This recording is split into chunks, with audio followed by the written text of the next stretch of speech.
السلام عليكم ورحمة الله وبركاته. وعليكم السلام ورحمة الله وبركاته. الحمد لله. إن الحمد لله نحمده ونستعينه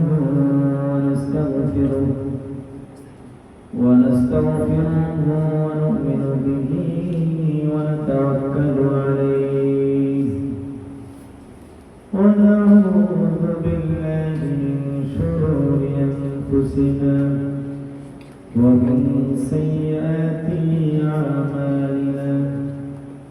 من يهده الله فلا مضل له ومن يضلله فلا هادي له.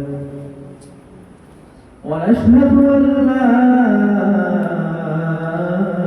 إله إلا الله وحده لا شريك له. ونشهد أن سيدنا ومولانا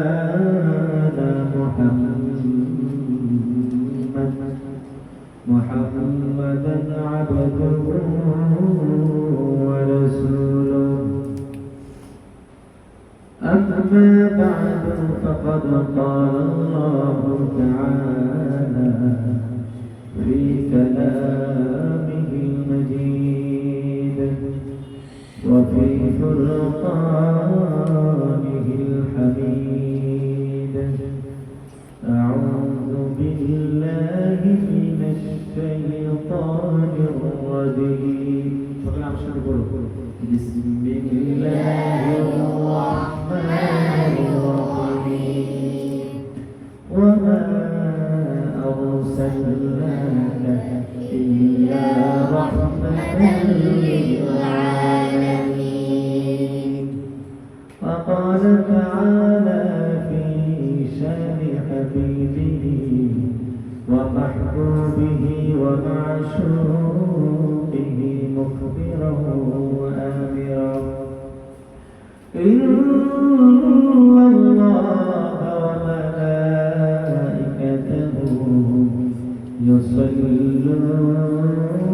يصلون على النبي يا أيها الذين آمنوا صلوا عليه وسلموا تسليما.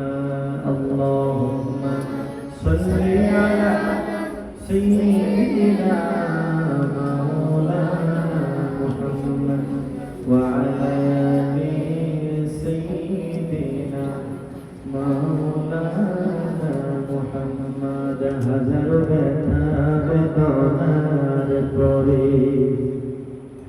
ফিরে শুনি তুমি আপন ঘরে। দিনের আলো তুমি ছড়িয়ে দিতে চলে গেলে মদিনায় বুকা ছেড়ে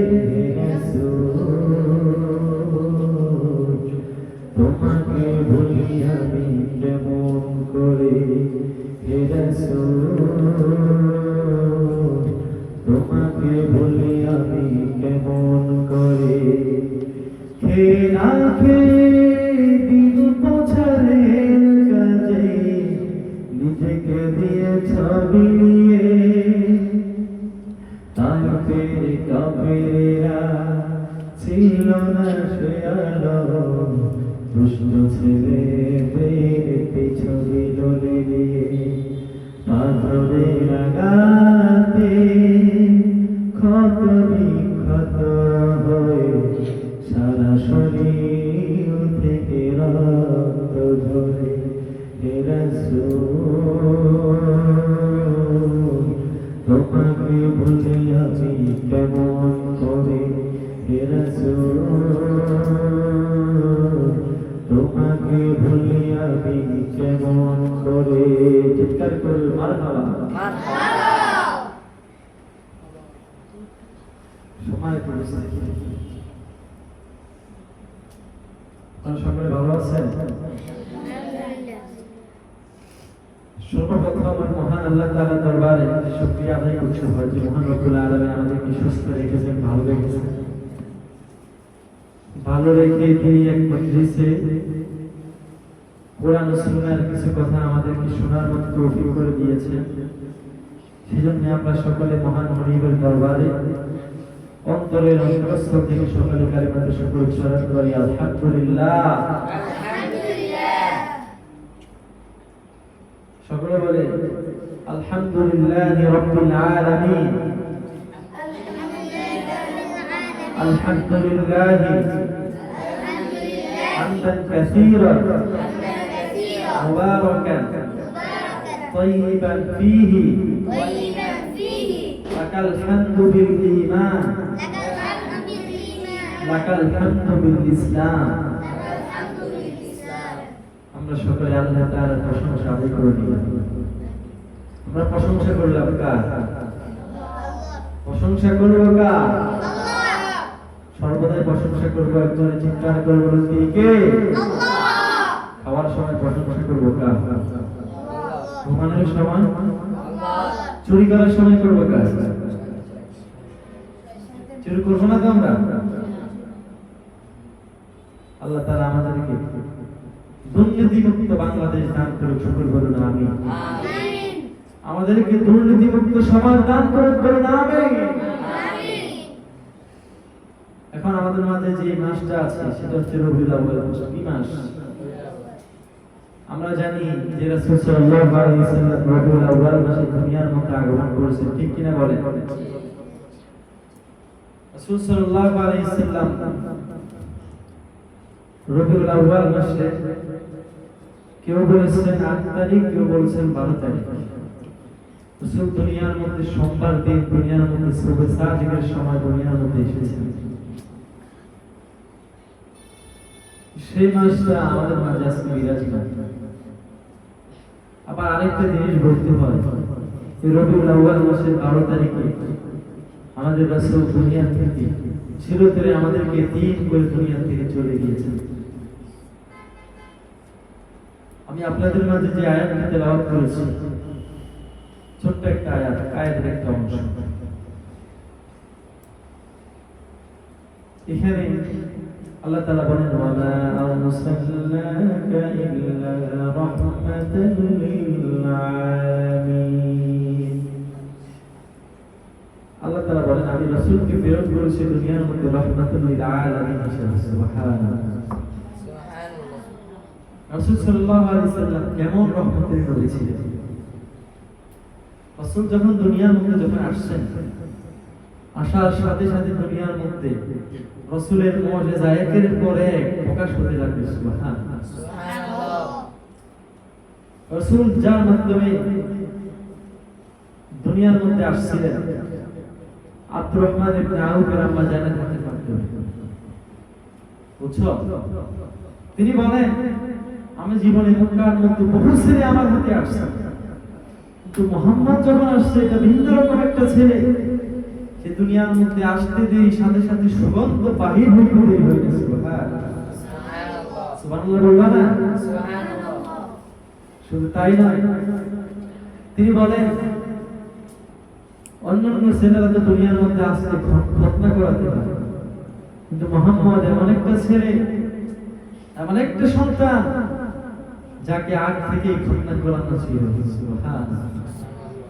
যার নাভি আগ থেকেই কাটা ছিল, কে জানি তাকে তার মায়ের গর্ভের মধ্যে গোসল করিয়ে দুনিয়ার মধ্যে পাঠিয়ে দেন। সুবহানাল্লাহ। এমন নবী আমরা পেয়েছি। সুবহানাল্লাহ। আল্লাহু আকবার। কিয়ামতের দিন সব নবীরা যখন নফসি নফসি বলবে, তখন আমার নবী তখনও উম্মতি উম্মতি উম্মতি বলবে। সুবহানাল্লাহ। সেই নবীকে আমরা পেয়েছি। সেই নবীকে পেয়ে আমরা খুশি না বেজার? কেমন নবী ছিলেন আমার, কেমন রহমত ছিলেন। ছোট্ট একটা ঘটনা আপনাদেরকে শোনাই। রাসূল সাল্লাল্লাহু আলাইহি ওয়াসাল্লামের ধর্ম ছিলেন কে? হযরত হালিমাতুস সাদিয়া রাদিয়াল্লাহু তাআলা আনহা। কে? কথা বলো। হযরত হালিমাতুস সাদিয়া রাদিয়াল্লাহু তাআলা। তিনি ওই সময় একটা প্রচলন ছিল মক্কার মধ্যে মানুষ একজনের বাচ্চাকে আরেকজন নিয়ে যেত দুধ পান করানোর জন্য, এর বিনিময়ে টাকা দেওয়া হতো। তো বাচ্চাদেরকে একটা বাজার ছিল, তাদের এমন একটা দিন নির্ধারিত ছিল যেই দিন মানুষ শিশুগুলোকে বাজারের মধ্যে উঠে। তো তো একদিন রাসূল সাল্লাল্লাহু আলাইহি ওয়াসাল্লামকে বাজারে উঠানো হয়েছে। অন্যদিকে হযরত হালিমা সাদিয়া রাদিয়াল্লাহু তাআলা আনহা তিনিও একটা বাচ্চাকে নিবে, গরিব মানুষ একটা বাচ্চাকে নিবে দুধপান করাবে, হয়তো কিছু টাকা পাবে গরিব মানুষ, এই জন্য কি সেও গেছে। এখন তার স্থানও বেশি দুধ আসতো না, যখন মানুষ শরীরের মধ্যে এত কি ছিল না, এনার্জি ছিল না, তো কেউ তাকে বাচ্চাও দেয় না। আসার সময় গরিব মানুষ যে ঘোড়াটা নিয়ে আসছে সেটাও ছিল একবার দুর্লভ। কিন্তু অন্যদিকে আমার রাসূল, সবাই আমার রাসূলের মুখের দিকে তাকিয়ে যখন শুনে রাসূলের মা বাবা দুনিয়াতে নাই, তখন কেউ রাসূলকে নেয় না। আল্লাহ, সবাই রাসূলের চেহারার দিকে তাকায়, মায়ায় পড়ে যায়, কিন্তু ওই যে টাকার দিকে তাকায় আর কেউ নেয় না। অন্যদিকে হযরত হালিমা সাদিয়া রাদিয়াল্লাহু তাআলা আনহা তখন কিভাবে ভাগ্য খুলে যায়। হালিমা সাদিয়া রাদিয়াল্লাহু তাআলা আনহা তাকে কেউ বাচ্চা দেয় না। এক পর্যায়ে হযরত হালিমা সাদিয়া রাদিয়াল্লাহু তাআলা তার স্বামীকে বলে, ও আমার প্রিয় স্বামী, আমাকে কেউ বাচ্চা দেয় না, এই অন্যদিকে মুহাম্মদকেও কেউ নেয় না, একটা কাজ করি, আমরা এই বাচ্চাটাকে নিয়ে যাই, দেখতে অনেক সুন্দর লাগে। সুবহানাল্লাহ, সুবহানাল্লাহ। হযরত হালিমা সাদিয়া রাদিয়াল্লাহু তাআলা বলে, আমি বাচ্চাটাকে কোলে নিতে দিই। বাচ্চাটাকে কোলে নেওয়ার সাথে সাথে আমার যে স্তনের মধ্যে দুধ ছিল না, সাথে সাথে আমার স্তনগুলো দুধে পরিপূর্ণ হয়ে গেছে। সুবহানাল্লাহ। শুধু তাই নয়, হযরত হালিমা সাদিয়া রাদিয়াল্লাহু তাআলা বলেন, আমি মক্কার মধ্যে যখন আসতেছিলাম তখন আমার ঘোড়াটা ছিল একবার দুর্বল। আমার সাথে যে মহিলারা ছিল তাদের ঘোড়া আমাকে রেখে অনেক দূর, আমাকে রেখে অনেক আগে চলে গেছেন, আমি অনেক পরে আস্তে আস্তে গেছি। কিন্তু মুহাম্মদকে যখন ঘোড়ার মধ্যে উঠাইলাম, সাথে সাথে ঘোড়াটা এমন সচল হয়ে গেছে, তাদের সব ঘোড়াকে পিছপা করে সবার আগে আমার ঘোড়া চলে আসছে। শুধু তাই না, হযরত হালিমা সাদিয়া রাদিয়াল্লাহু তাআলা বলেন, আমি মুহাম্মদকে যখন বাড়ির মধ্যে আনলাম, মুহাম্মদকে বাড়ির মধ্যে আনতে দেরি, আমার ওই সময় আরবের মধ্যে ওই সময় একটা দুর্ভিক্ষ ছিল। কি ছিল? দুর্ভিক্ষ ছিল। আমার যে দুম্বাগুলো আছে, যে উটগুলো আছে, খাবিগুলো আছে, এগুলোর মধ্যে স্তনের মধ্যে দুধ ছিল না। কিন্তু মুহাম্মদকে বাড়ির মধ্যে আনতে দেরি, সাথে সাথে সবগুলা বেড়া, সবগুলা দুম্বা, সবগুলা উট দুধে পরিপূর্ণ হয়ে গেছে। সুবহানাল্লাহ। অন্য সময় মুহাম্মদকে আনার আগে আমার বাচ্চাটা ঠিক মতো দুধ পান করতে পারতো না, ঠিক মতো দুধ পাইতো না। কিন্তু মুহাম্মদকে আনার পর এখন দেখি সবগুলো দুইটা বাচ্চা পান করার পর আমার দুধ স্তনের মধ্যে দুধ পরিপূর্ণ থাকে। সুবহানাল্লাহ, সুবহানাল্লাহ। কেমন রাসূল আমরা পেয়েছি, কেমন নবী আমরা পেয়েছি। হ্যাঁ, আজকে এই রহমাতুল লিল আলামিনকে আমরা পেয়েছি, যে নবী শুধু তাই না, একটু তো এটা ঘটনা বললাম, আর বহুত ঘটনা, অনেক মুজিজা রাসূলের দ্বারা প্রকাশ পেয়েছে। রাসূল সাল্লাল্লাহু আলাইহি সাল্লাম কেমন রহমাতুল লিল আলামিন ছিলেন জানো? রহমাতুল লিল আলামিন। রাসূল একটা গুইসাবকে ইশারা করছে, কি হিসাবকে? হিসাবকে গুলশাব ছিল, গুল মরা একটা গুলশাবকে ইশারা করছে, সাথে সাথে গুলশাবটা জীবিত হয়ে রাসূলের সাথে কথা বলা আরম্ভ করছে। সুবহানাল্লাহ, সুবহানাল্লাহ। গাছ যে নবীর সাথে কথা বলতো। একবার রাসূল সাল্লাল্লাহু আলাইহি সাল্লাম এক সাহাবীর কোলে বসে আছে, রাসূল ঘুমাইতেছে, আর পরে রাসূল যখন ঘুম থেকে উঠছে তখন সাহাবী বলতেছে ইয়া রাসূলুল্লাহ ইয়া হাবিবাল্লাহ আজকে দারুণ একটা ঘটনা ঘটে গেছে আশ্চর্যজনক। বলে কি? বলে ওই যে ওই গাছটা দেখতেছেন না, আপনি যখন ঘুমাইতেছিলেন গাছটা আস্তে আস্তে আপনার কাছে আসছে, আইসা আপনাকে এক নজর দেখছে, আবার জায়গাটা জায়গায় গিয়ে লেগে গেছে। সুবহানাল্লাহ। জানি না এটা কতটুকু সত্য, এটা আমি শুনেছি। দেখেন এর চাইতে তো আরো বেশি মজাদার রাসূলের দ্বারা প্রকাশ পেয়েছে নাকি? আল্লাহ রাসূল কেমন রহমাতুল লিল আলামিন ছিলেন। রাসূলের উপর যখন বিধান নাযিল হয়েছে, রাসূল মানুষদেরকে যখন ইসলামের প্রতি দাওয়াত দিতে লাগলেন, রাসূল যখন মানুষদেরকে ইসলামের প্রতি দাওয়াত দিতে লাগলেন, এক পর্যায়ে মক্কার মধ্যে মানুষ কি করছিল? ইসলাম ধর্ম গ্রহণ করতেছে। রাসূল বেহুশ হয়ে গেছে, হতাশ হতে লাগলেন। আরে মানুষগুলো যে ইসলাম ধর্ম গ্রহণ করতেছে না, তারা তো জাহান্নামে যাবে। এই জন্য হতাশ হয়ে গেছেন। আল্লাহ তাআলা আয়াত নাযিল করে দিয়েছেন, সূরাতুল কাহাফের মধ্যে আছে। আল্লাহ তাআলা বলতেছেন এই আয়াতের মধ্যে, রাসূল আপনি তো মনে হয় যেন পেরেশানির কারণে নিজেকে শেষ করে দিবেন, কিন্তু হেদায়েত তো আমি আল্লাহ তাআলা আপনার হাতে রাখি নাই। হেদায়েত তো আমার হাতে। আপনি চাইলে কাউকে হেদায়েত দিতে পারবেন না। সেজন্য আপনার কাজ হচ্ছে পৌঁছে দেওয়া, কিন্তু কে দাওয়াত গ্রহণ করবে, কে হেদায়েত পাবে, কে পাবে না, এটা হচ্ছে কার কাজ? আমার কাছে। সুবহানাল্লাহ। কেমন রহমাতুল লিল আলামিন ছিলেন। তাইফের ময়দানে আমার নবীকে যখন তাইফের বাচ্চারা যখন পাথর মারতে মারতে রক্তাক্ত করে ফেলে, আল্লাহ যেই নবীর গায়ের মধ্যে একটা মশা মাছি পর্যন্ত বসা হারাম ছিল, যেই নবীর গায়ের মধ্যে মশা পর্যন্ত বসা হারাম ছিল, ওই নবীকে পাথর মারতে মারতে তাইফের কাফেরেরা এক পর্যায়ে রাসূলকে রক্তাক্ত করে ফেলে। রাসূল জমিনের মধ্যে বেহুশ হয়ে পড়ে যায়। নাউজুবিল্লাহ। রাসূল হুশ ফিরে আসে, আবার পাথর মারে, আবার জমিনের মধ্যে পড়ে যায়। এই পর্যায়ে হযরতে জিবরাইল আলাইহিস সালামকে আল্লাহ তাআলা পাঠিয়েছেন। জিবরাইল আলাইহিস সালাম এসে বলে, ইয়া রাসূলুল্লাহ ইয়া হাবিবাল্লাহ, এই তাইফের বাচ্চারা, তাইফের কাফেররা কত বড় নিষ্ঠুর, আপনাকে সৃষ্টি না করলে কিছু সৃষ্টি হতো না। তারা আপনাকে রক্তাক্ত করে আপনাকে জমিনের মধ্যে বেহুশ করে দিয়েছে। রাসূলুল্লাহ আপনি যদি বলেন তাদের দুই পাশে যে পাহাড় আছে, আমি পাহাড়ের মধ্যে চাপা দিয়ে তাদেরকে সাথে সাথে ধ্বংস করে দিই। রাসূল কি বলছে জানো? রাসূল বলে, ও জিবরাইল শোনো, আমাকে আল্লাহ তাআলা দুনিয়ার মধ্যে রহমাতুল লিল আলামিন হিসেবে পাঠিয়েছেন, আর আমি যদি তাদের জন্য যদি বদদুয়া দিই, তারা যদি ধ্বংস হয়ে যায়, আমি তাদেরকে ইসলামের দাওয়াত দিব। আল্লাহু আকবার। কেমন নবী ছিলেন? কেমন নবী ছিলেন? যে নবীর সব কিছু রহমত, সব কিছু।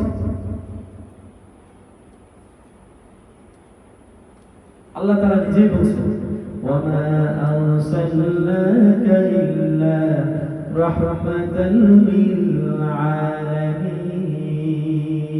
আল্লাহু আকবার। আল্লাহ রাসূল সাল্লাল্লাহু আলাইহি সাল্লামকে আল্লাহ তাআলা কোন গোত্রের জন্য রহমত হিসেবে পাঠান নাই। আগে যুগের মধ্যে নবীদেরকে কোন গোত্রের জন্য নির্দিষ্ট করে পাঠানো হইতো। যেমন মুসা আলাইহিস সালামকে আল্লাহ তাআলা বনী ইসরাঈলের জন্য নির্দিষ্ট করে পাঠিয়েছিলেন, ঠিক কি না?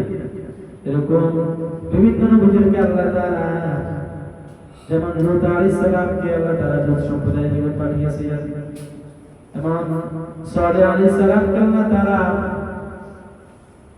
আদ সম্প্রদায়ের নিকট পাঠিয়েছিলেন।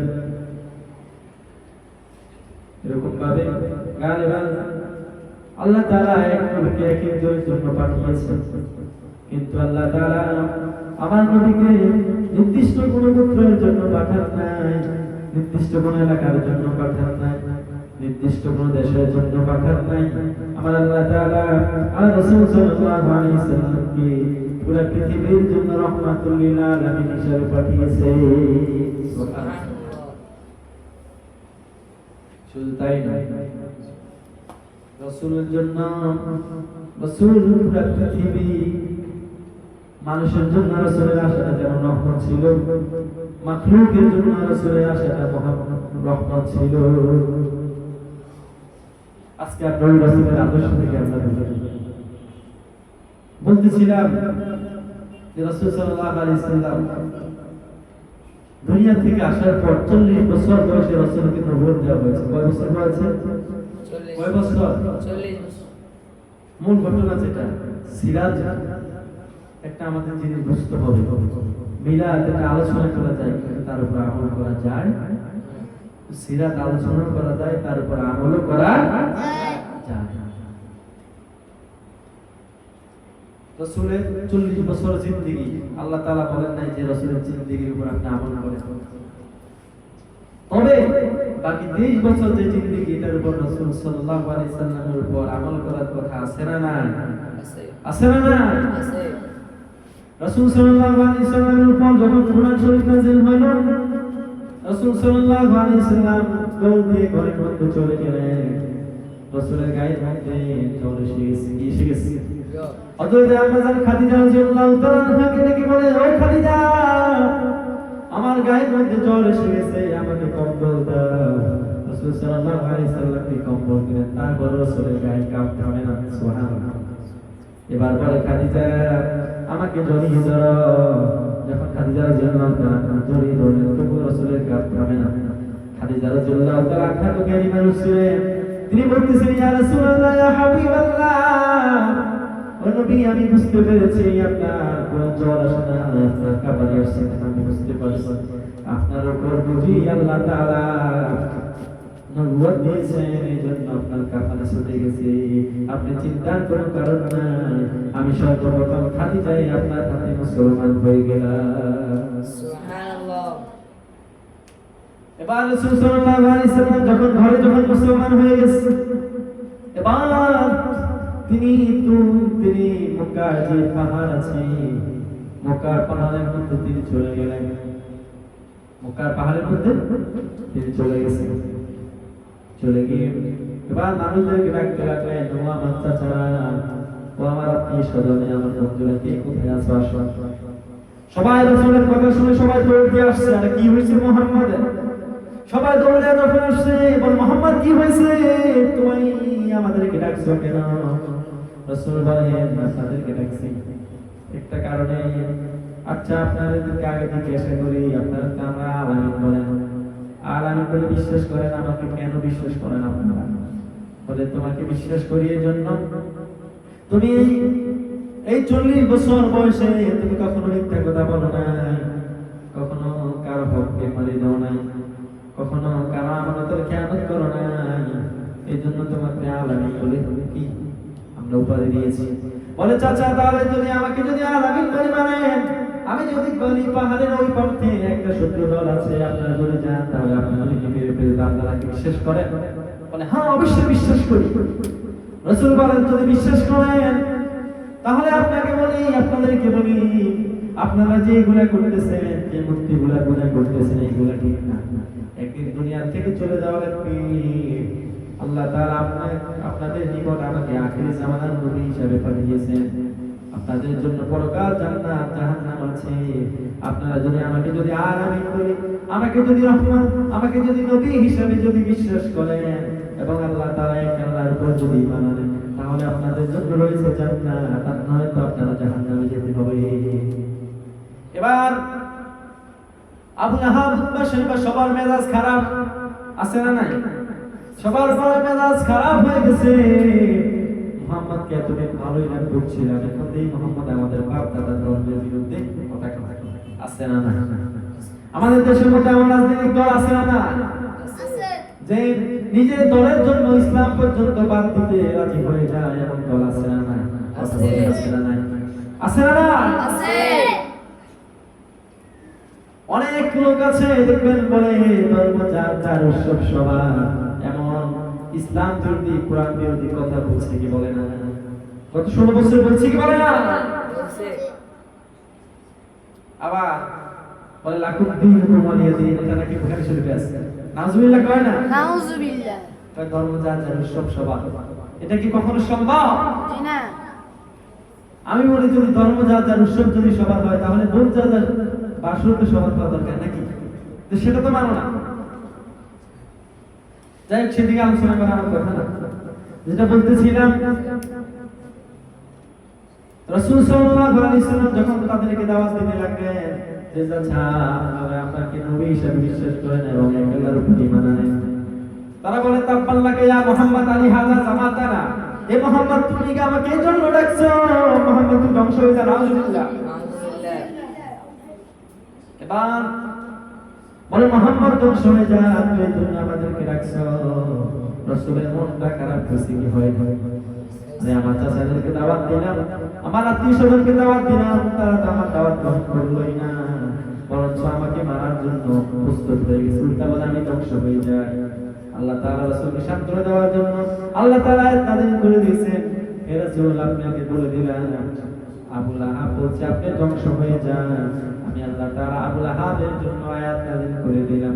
সকলে বলে তাব্বাত ইয়াদা আবি লাহাব ওয়া তাব ما أغنى عنه ماله وما كسب سيصلى نارا ذات لهب وامرأته حمالة الحطب في جيدها حبل من مسد الله تعالى يقول لنا يا رسول الله يا حبيب الله أقول نبي يا ابن هاب বলছে আপনি ধ্বংস হয়ে যান।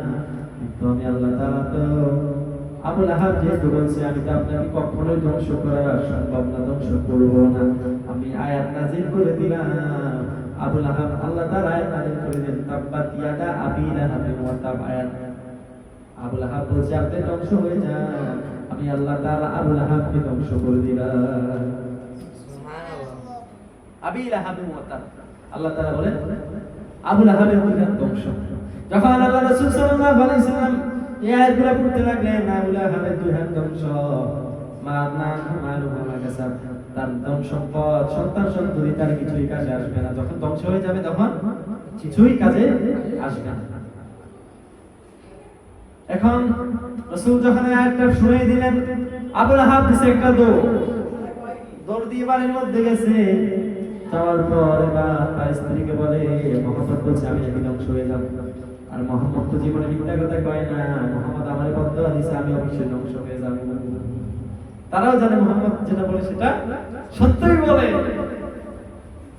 এবার আবু লাহাবের স্ত্রীর মেজাজ ভালো না খারাপ, বলে কতবার সাবাস মুহাম্মদ আমার স্বামীর জন্য বদদোয়া দিয়েছে। এবার একটা দাও হাতে নিয়েছে, দাও হাতে নিয়ে মুহাম্মদুর রাসূলুল্লাহ সাল্লাল্লাহু আলাইহি ওয়াসাল্লামকে খোঁজার জন্য যাইতেছে। অন্যদিকে রাসূল সাল্লাল্লাহু আলাইহি ওয়াসাল্লাম এবং আবু বকর রাদিয়াল্লাহু তাআলা আসতেছে।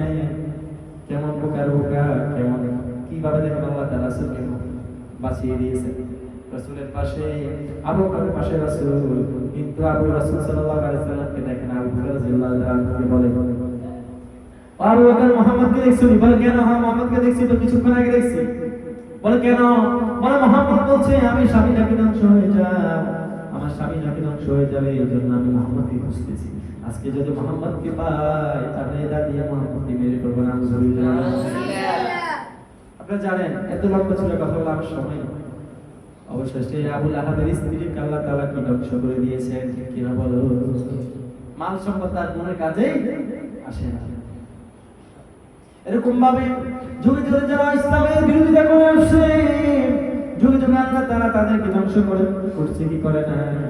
যুগে যুগে আজও যারা ইসলামের বিরোধিতা করে আল্লাহ তাআলা ছাড় দেন, কিন্তু ছেড়ে দেন না। দেখেন বাকি কয়েকদিন আগে আমাদের মাঝ থেকে বিদায় নিয়েছে একটা, নাম হচ্ছে কি হযরতে মিস্টার শেখ হাসিনা। কত পাওয়ার, কত পাওয়ারফুল, কোরআনের বিরুদ্ধে পর্যন্ত আইন করতে চাইছিল নাকি? যুগে যুগে যারা ইসলামের বিরোধিতা যারা করে আসছে তারা কখনো পার পায় নাই, কখনো পারও পাবে না।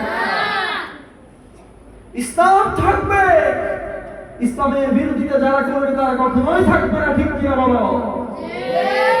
আজকেও যারা নিজেদের স্বার্থের জন্য, নিজের ক্ষমতার জন্য আজকেও যারা কোরআনের বিরোধিতা করে, ওলামায়ে কেরামের বিরোধিতা করে, ওলামায়ে কেরাম চিরদিন থাকবে কিন্তু তারা থাকবে না, ঠিক কিনা বলো? কিছুদিন আগে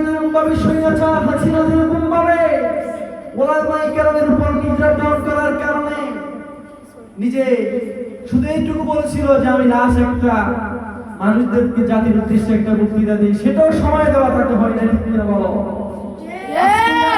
সুন্নাহর বিরোধিতা করে, আজকে যারা ওলামায়ে কেরামের বিরোধিতা করে, যারা হক্কানি ওলিদেরকে বলে ধর্ম বেছে গাঁজা খাই পীর সাহেব চরমনে এমন স্লোগান যারা দেয়, আমি তাদেরকে বলবো তাদের পরিণতি শেখ হাসিনা থেকে খারাপ হবে, ঠিক কিনা বলে? নমরুদ যেরকম ভাবে নমরুদকে যেরকম ভাবে আল্লাহ তাআলা ধ্বংস করে দিয়েছেন, ফিরআউনকে আল্লাহ তাআলা যেমনি ভাবে ধ্বংস করে দিয়েছেন, সাদ্দাতকে আল্লাহ তাআলা যেমনি ভাবে ধ্বংস করে দিয়েছেন, এরকম ভাবে যুগে যুগে যারা কোরআনের বিরোধিতা যারা করেছিল আল্লাহ তাআলা তাদেরকে যেরকম ভাবে ধ্বংস করে দিয়েছেন, এখন যারা কোরআনের বিরোধিতা করবে আল্লাহ তাআলা তাদেরকে ফিরআউনের মতো অবস্থা করতে পারে কি পারে না?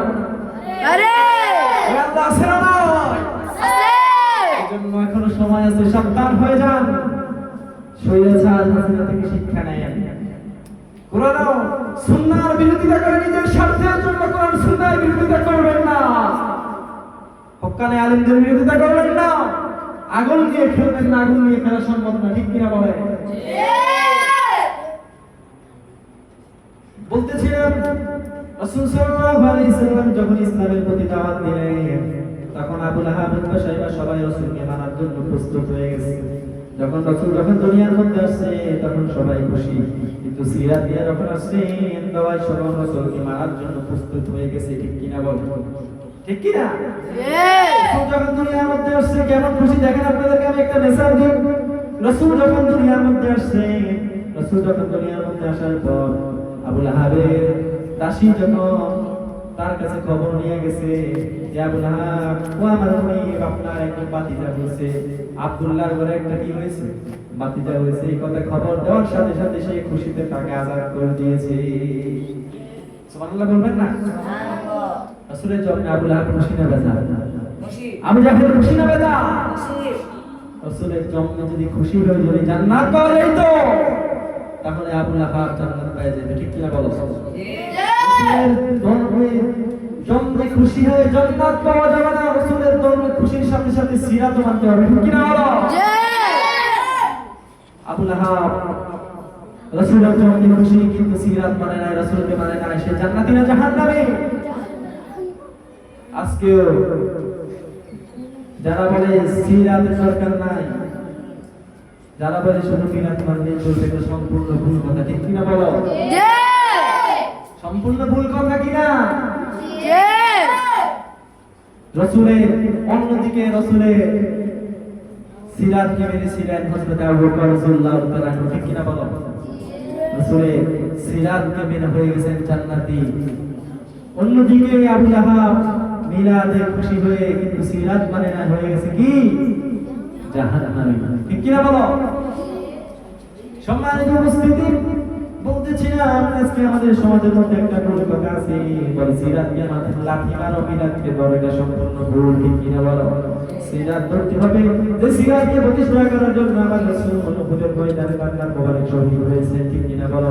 তাইফের ময়দানে আমার রাসূল মার খেয়েছে, আমার রাসূল বিভিন্ন যুদ্ধের মধ্যে রাসূল সাল্লাল্লাহু আলাইহি সাল্লাম যুদ্ধ করেছেন। শুধু তাই নয়, যে সিরাতকে প্রতিষ্ঠা করতে গিয়ে রাসূল নিজের জন্মভূমিতে থাকতে পারে না, যে রাসূল সিরাতকে প্রতিষ্ঠা করতে গিয়ে রাসূল নিজের জন্মভূমিকে ত্যাগ করেছে শুধু সিরাতকে প্রতিষ্ঠা করার জন্য, ঠিক কিনা বলো? সেজন্য মিলাদ মানতে হবে, আমরা মিলাদ মানি কিন্তু সিরাত বাদ দিয়ে হবে, ঠিক কিনা বলো? ঠিক কিনা? আল্লাহ তাআলা বলেন ওয়ামা আরসালনাকা ইল্লা রাহমাতাল লিল আলামিন, আরে মুহাম্মদুর রাসূলুল্লাহ সাল্লাল্লাহু আলাইহি সাল্লামকে পাঠিয়েছি দুনিয়ার জন্য রহমাতুল লিল আলামিন হিসাবে, ঠিক কি না? এজন্য রাসূলটা আমাদের জন্য রহমত, রাসূলটা আমাদের জন্য অবশ্যই রহমত, কিন্তু শুধু রাসূলের মিলাদে খুশি হয়ে সিরাত বাদ দিয়ে কখনো জান্নাত পাওয়া যাবে না। মিলাদ মানতে হবে কিন্তু সিরাতও মানতে হবে, ঠিক কিনা বলো? ঠিক কিনা? আল্লাহ তাআলা আমাদেরকে বুঝার এবং আমল করার তৌফিক দান করুন, শুকর বলুন আমিন। আমিন। তাহলে তৌফিক কি হবে না? জি। জান্নাত তরকে আছে না নাই সকলে বলো আল্লাহুম্মা সাল্লি আলা মুহাম্মাদ ওয়া আলা আলি মুহাম্মাদ কামা সাল্লাইতা আলা ইব্রাহিম ওয়া আলা আলি ইব্রাহিম ইন্নাকা হামিদুম মাজিদ আল্লাহুম্মা বারিক আলা মুহাম্মাদ ওয়া আলা আলি মুহাম্মাদ কামা বারাকতা আলা ইব্রাহিম ওয়া আলা আলি ইব্রাহিম ইন্নাকা হামিদুম মাজিদ আল্লাহুম্মা আমিন ربنا ظلمنا أنفسنا وإن لم تغفر لنا وترحمنا لنكونن من الخاسرين ربنا فاغفر لنا ذنوبنا وكفر عنا سيئاتنا وتوفنا مع الأبرار يا الله تعالى তুমি তাকিয়ে দেখো শিশু ভাইরা তলেবুল ইলম ভাইরা দীর্ঘক্ষণ করে তোমার হাবিবের আলোচনা শুনছে আল্লাহ আল্লাহ তুমি তাদের যে আলোচনাগুলো শুনছে আল্লাহ তুমি তাদেরকে সহি বুঝদান করো সর্বপ্রথম আমাকে সহ তাদের সকলকে সহি বুঝদান করো সকলকে ইসলামের জন্য দ্বীনের জন্য কবুল করে নাও আল্লাহ আমাদের সকলকে তুমি সহি বুঝদান করো আল্লাহ তুমি আমাদের সকলকে ইসলামের জন্য কবুল করো আমাদের সকলকে কোরআনের খাতিম হিসেবে কবুল করো আমিন হক্কানি রব্বানি আলিম হতে পারে সেই তৌফিক দান করো আমিন আল্লাহ কাজ করে আমার সাথে যারা আমিন আমিন করছে আল্লাহ আল্লাহ তাদের পিতামাতার জীবনের সব গুনাহগুলো মাফ করে দাও আমিন মাতার বংশ থেকে যারা অন্ধকার কবরে চলে গেছে আল্লাহ তুমি তাদের কবরকে জান্নাতের বাগান বানায় দাও আমিন তুমি ফিলিস্তিনের ভাইদেরকে তুমি জালিমের হাত থেকে হেফাজতে রাখো আল্লাহ আমিন কামা রব্বায়ানি সগীরা رب ارحمهما كما ربياني صغيرا سبحان ربك رب العزة عما يصفون وسلام على المرسلين والحمد لله رب العالمين وارحمنا معهم برحمتك يا أرحم الراحمين